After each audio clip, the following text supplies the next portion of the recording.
Israel's right to defend itself. The rocket fire is a clear escalation of the ongoing hostility. Kidnapping and assassination. Its first target was against Arab terror. Time is running out. Captured Israeli soldier. The Mossad has a worldwide reach. He has no name, has no visitors. It was a peephole look into a top-secret world, but just enough to grip a nation's attention and pose disturbing questions. What was the identity of a mysterious prisoner in one of Israel's toughest jails, and why the secrecy behind his extraordinary incarceration? We shouldn't be talking about this on the phone. When the media began to ask questions, the state mobilized to push through one of the harshest and most punitive suppression orders conceivable. The only piece of information to emerge since is that this man, housed in a purpose-built, high-tech, suicide-proof prison within a prison, somehow managed to kill himself. There are many inside and outside Israel who remain deeply concerned about the case of prisoner X. The old saying, sunlight is the best disinfectant. If there's no sunlight, we don't know what happened, and very dirty things could have gone on. Tonight, a special foreign correspondent investigation to unmask prisoner X. It's a story that cannot be told here in Israel, because the government has threatened to jail anyone who writes about it, anyone who talks about it. The courts have effectively shut down any discussion of this case, because they argue this is a case of national security. For the first time, we reveal compelling evidence that Israel's infamous prisoner X was a man from suburban Melbourne.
Ayalon maximum security prison conceals many secrets, even from those who work behind its walls. In early to mid-2010, an inmate in his early 30s arrived here under great secrecy and security.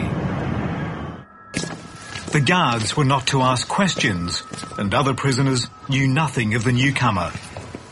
His incarceration might have remained a state secret if it hadn't been for an incredulous Prisons Department official who spoke to a journalist. Look, it is simply a person without a name and without an identity. He's placed in a complete and absolute isolated from the outside world. We don't know if even he gets visits or if anyone even knows he's in jail. There is a confidentiality surrounding detainee in every respect, okay? I doubt even the jailers in charge knows who he is.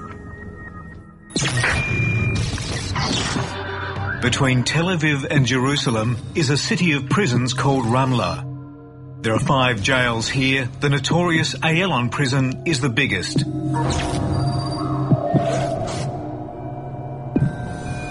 Detached from the main part of Ayalon is Wing 15, a jail within a jail, but containing just a single cell.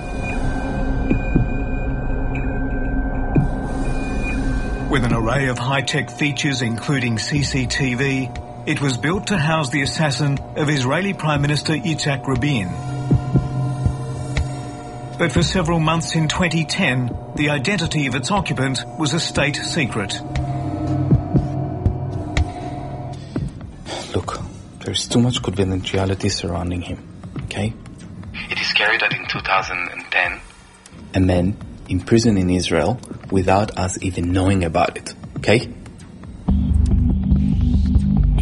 The prison official's account was picked up by online news service Ynet, and Israel's internal security force Shin Bet acted quickly to shut down the coverage. The reporter who ran the story was interrogated. When approached by foreign correspondent, he said he didn't want to get into any more trouble.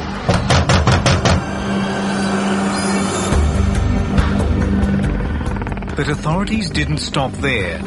Shin Bet went to court, and at a secret hearing, a judge banned any further public mention of the Prisoner X case.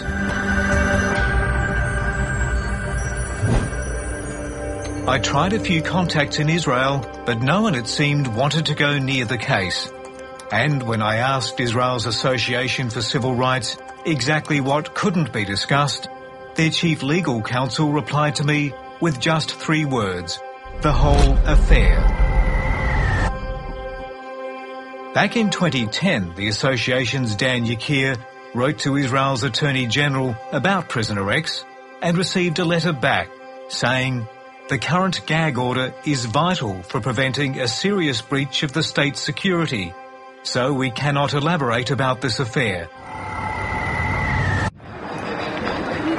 Eventually, I found someone from an international organisation who was prepared to talk.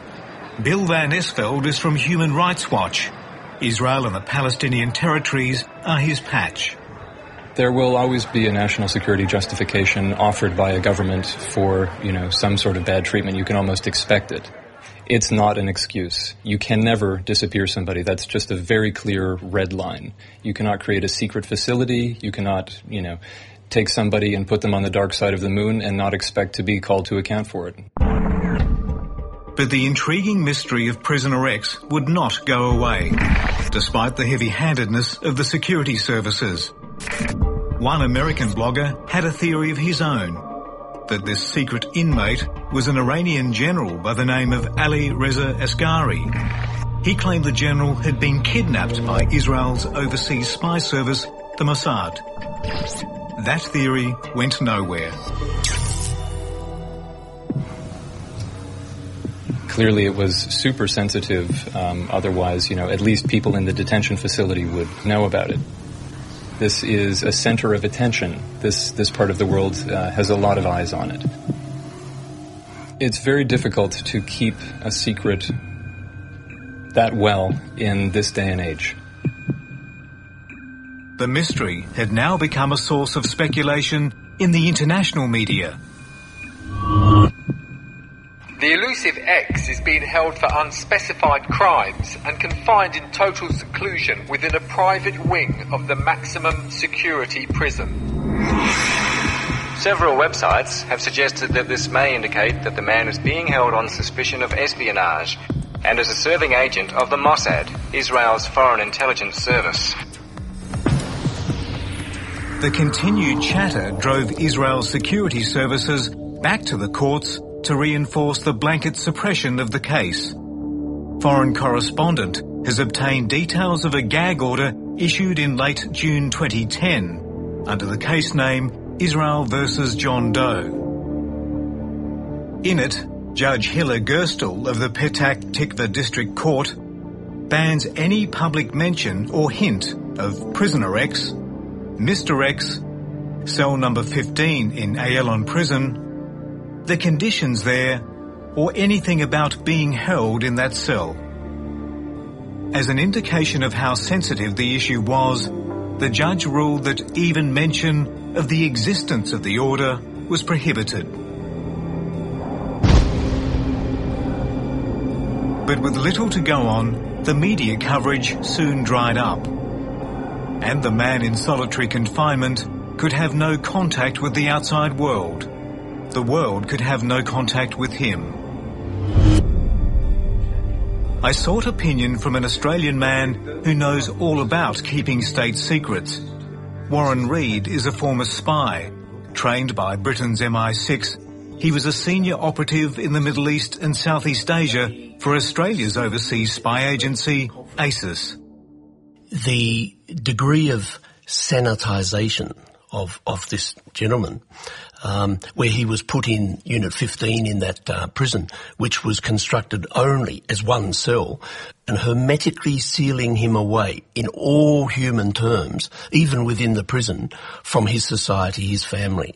That suggests that it has to be something very, very touchy and very immediate. Otherwise, he wouldn't go to those lengths. As the Israeli government had hoped, little more was heard about prisoner X. Then, in December 2010, the Ynet news service that broke the original story carried a brief news flash. An inmate held in solitary confinement at Ayalon prison committed suicide by hanging in his cell 2 weeks ago. The warden team that noticed him took him down and tried to revive him, but in vain. He was taken to the prison clinic and was pronounced dead. The webpage was quickly pulled down by Israeli authorities. It was news they were desperately trying to suppress. Prisoner X had apparently killed himself in one of the most sophisticated, secure and reportedly suicide-proof facilities in Israel.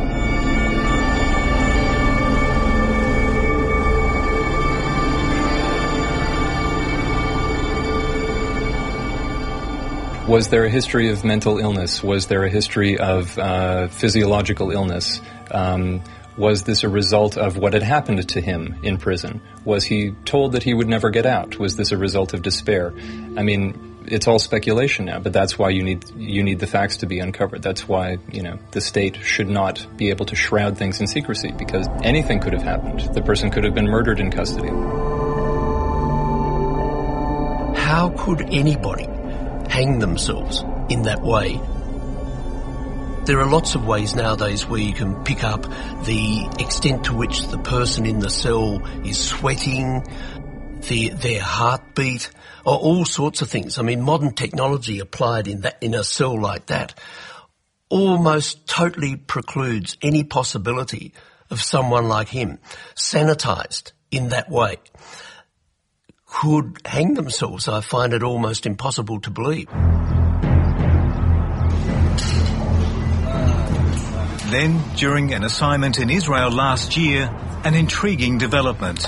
A respected and trusted source with connections to Israel's security establishment told me something he couldn't hope to have revealed in the local media. Prisoner X, he said, was Australian. He told me that X was a Jewish man in his mid-30s who'd been in Israel for about 10 years. He'd lived in the Tel Aviv suburb of Ra'anana with his Israeli wife and 2 children. This Australian, he'd claimed, had worked for spy agency Mossad. I was given the name Ben Ayalon.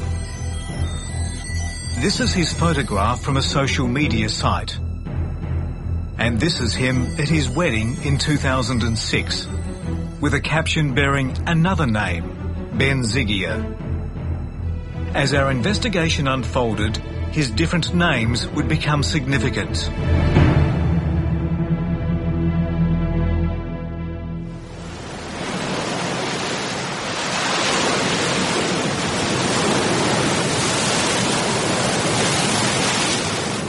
So began what would become months of painstaking and often frustrating inquiry to verify my source's information. It's a trail that leads all the way from Tel Aviv to Melbourne. But first, to comprehend how an Australian could fall into such a predicament, I wanted to understand what motivates Australian-born Jews to make the pilgrimage to Israel. It's almost innate, this notion of homeland and of affinity towards Israel. My first time in Israel. Medical student Naomi Bloom regards Israel as a second home. A Jewish youth leader in Melbourne, she's been travelling to Israel for 10 years, dabbling in everything from volunteer work with the ambulance service to programs with Palestinian children. That's the young Palestinian boy who proposed to me in Hebron. His friend came up to me immediately afterwards and he said, if you're not going to marry him, why don't you marry me? It was an excellent opportunity to contribute to Israeli society as well as learn about what was going on there. For me, it's because Israel is a central component of being Jewish. I wouldn't consider myself necessarily a religious person, but very strongly identify as a cultural Jew, and a huge part of Jewish history and Jewish culture has been centred on the notion of Judaism as nationality, as in addition to it being a religion. Australian Jews, like others from the diaspora, are entitled to automatic Israeli citizenship and often become dual citizens. With that comes an obligation to serve in the Israeli military.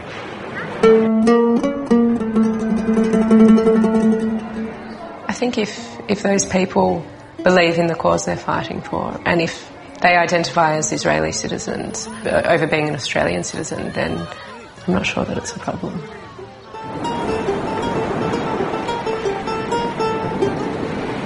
Israel's largest and most vibrant city, Tel Aviv, is a magnet for young Jewish men and women from around the world who come here by the thousands each year. There are many ways to serve Israel, and Australians have found themselves in intelligence agencies operating here. Australians abroad generally seem to be fairly innocent. It's a clean country. It has a good image, like New Zealand. There aren't many countries like that. So our nationality and anything connected with it can be very useful in intelligence work. Still sharp are the memories of early 2010, when Australians found out how their identities could be abused abroad. It was the most audacious of cloak and dagger missions, the assassination of a Palestinian arms trader in Dubai 3 years ago. Practically the full story played out on CCTV. But the greatest international outrage was that Mossad had used the identities of dual nationals living in Israel, including 4 Australians. The spy agency created new passports with photos of the hit squad members. This is not the first occasion where there has been misuse of an Australian passport by Israeli agencies. This was sanctioned by the State of Israel, and that's why we have responded in the way that we have, and why, in very many respects, we're distressed by it. It marked a frosty moment in relations between two countries that were friends, their intelligence agencies close as well. We can only get behind us if Israel conducts itself genuinely as a friend. Australia had expelled an Israeli diplomat. It was a mere spat.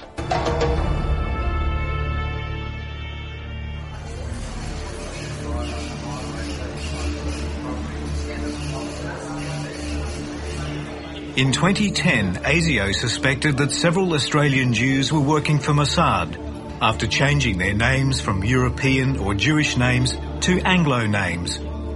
Then, with new Australian passports and Australian accents, they could travel freely in the Arab world and to places like Iran, to destinations where no Israeli could venture.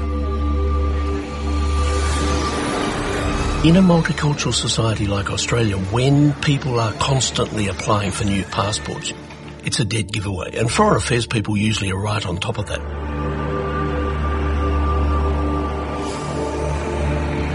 "12 years ago, Melbourne man Ben Zygir moved to Israel to start a new life and would change his name to Ben Ayalon. He would list his occupation as lawyer, but according to my principal contact, he worked for Mossad. My source told me something went dreadfully wrong in this man's spy career, and in early to mid-2010, Ben Zygir found himself in solitary confinement in Ayalon prison. For a Jewish person to be treated this way is really quite unusual.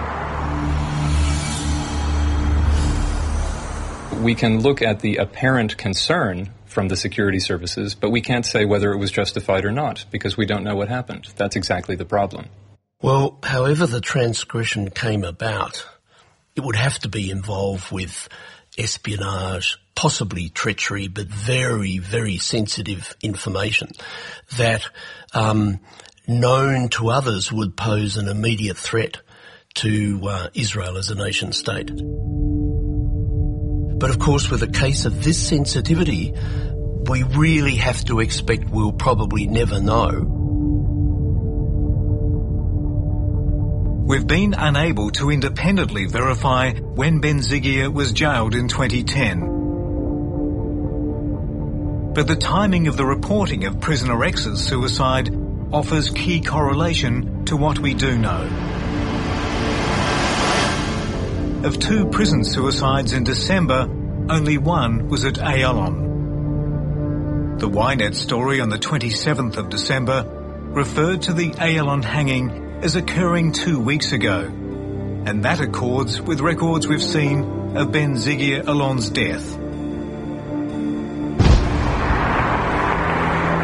We understand a post-mortem was conducted at the Health Department's Abu Kabir mortuary near Tel Aviv. Foreign correspondent has evidence that a death certificate issued there for Alon, the name Zygir used in Israel, is dated December 15, so in keeping with Ynet's time frame. It states the death occurred at Ramla, the suburb of Ayalon prison, and the cause of death was asphyxiation by hanging. Sources within this facility have told us the body was from Ayalon jail.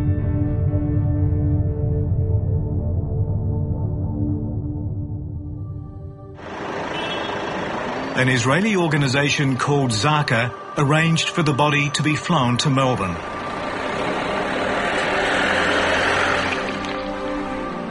Its religious band of volunteers are better known for recovering the remains of Israeli victims of terrorism.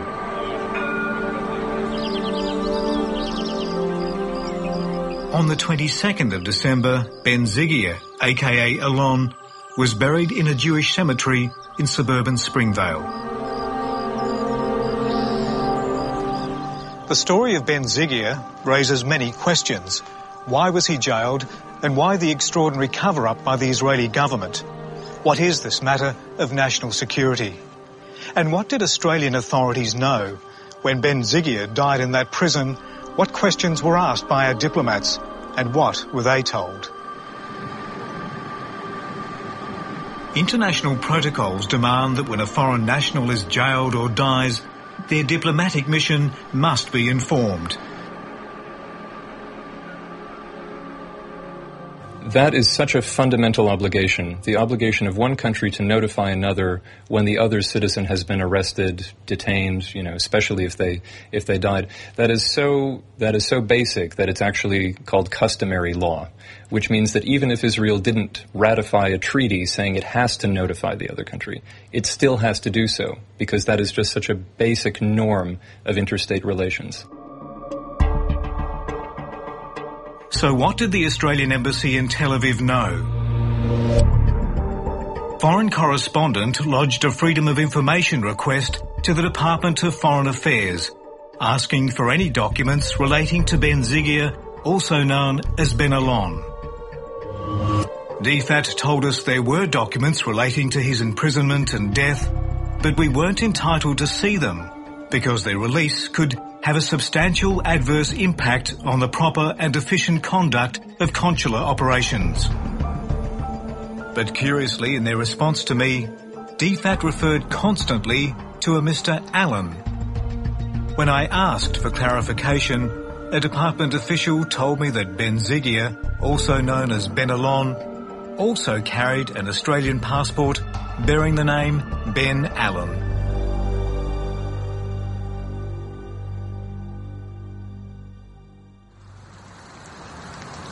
I caught up with Australia's Foreign Minister Bob Carr. I'm assured that there was no record of contact between his family and the Australian Embassy in Tel Aviv or DFAT in Canberra. So on my advice, the Australian government was not informed of his detention by his family or by anyone else. Will you be having a word to the Israelis about this? I think I'd need something from his family to go on here. I'd need some, maybe this program gives me enough to make an inquiry.